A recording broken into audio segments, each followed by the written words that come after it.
Groupe Pelou, l'immobilier bien plus encore présente. Osez investir. Thomas Binet. Bonjour Bernard Cadot, vous nous avez préparé une nouvelle chronique qui s'appelle « Le pire n'est jamais certain ». Un récent article paru dans Le Parisien titre « Le coronavirus, l'immobilier plonge dans la crise ».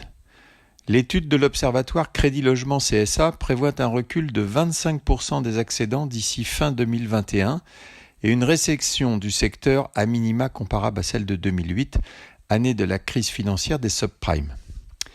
Il me semble prématuré d'extrapoler une situation car plusieurs questions sont à ce jour sans réponse et j'y reviendrai.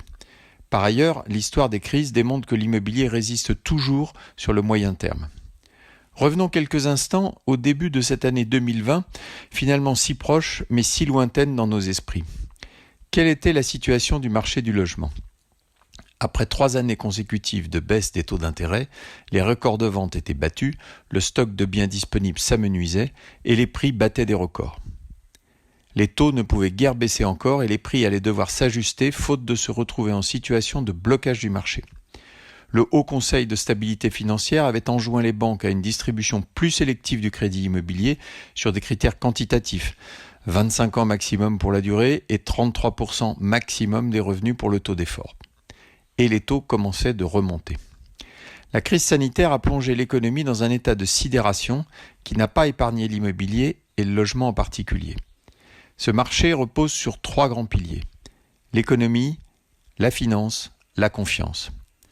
À date, les projets immobiliers des Français ne sont pas abandonnés, si l'on en croit un sondage récent paru dans le journal du dimanche. 2% seulement disent tout arrêter, quand 87% disent vouloir reprendre leur projet entre la fin du confinement et la fin du 3e trimestre. Mais 3 sujets et questions restent sans réponse et seront déterminants pour la suite. Tout d'abord, le risque systémique de fermeture de petites et moyennes entreprises, s'il est avéré, peut entraîner un chômage de masse. Ensuite, l'épargne en France culmine à un taux très élevé et se renforce encore de 55 milliards d'euros en ce moment.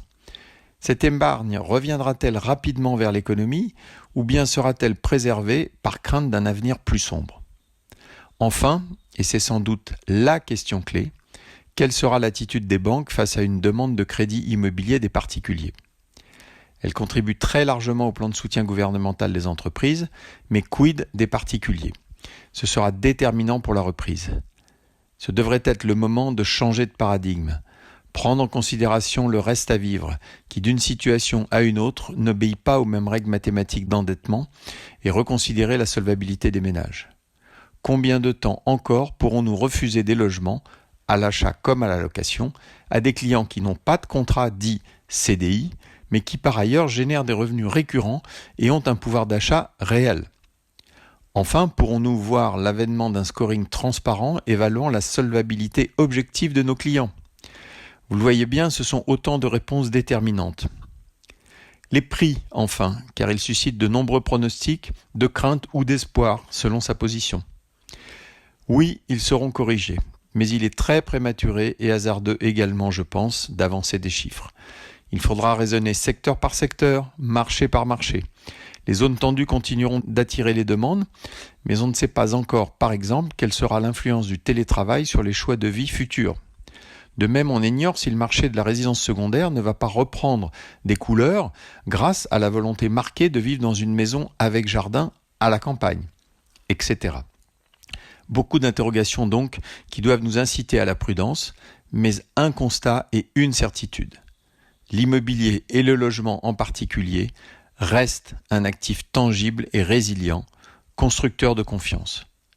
C'est la valeur refuge par excellence. Les investisseurs reviennent sur ce marché qui manque cruellement, le marché des logements locatifs résidentiels à prix modéré. Et une certitude, le besoin de logement sera toujours aussi fort demain. Alors vous le voyez, le pire n'est jamais certain. Merci Bernard Cadot. Besoin d'un spécialiste en immobilier ? Depuis plus de 50 ans, le groupe Pelou est le partenaire de toutes vos opérations immobilières. Avec 3 structures complémentaires qui vous apportent des solutions immobilières sur mesure. Besoin d'informations ? Retrouvez-nous sur groupepelou.com. Groupe Pelou, l'immobilier et bien plus encore.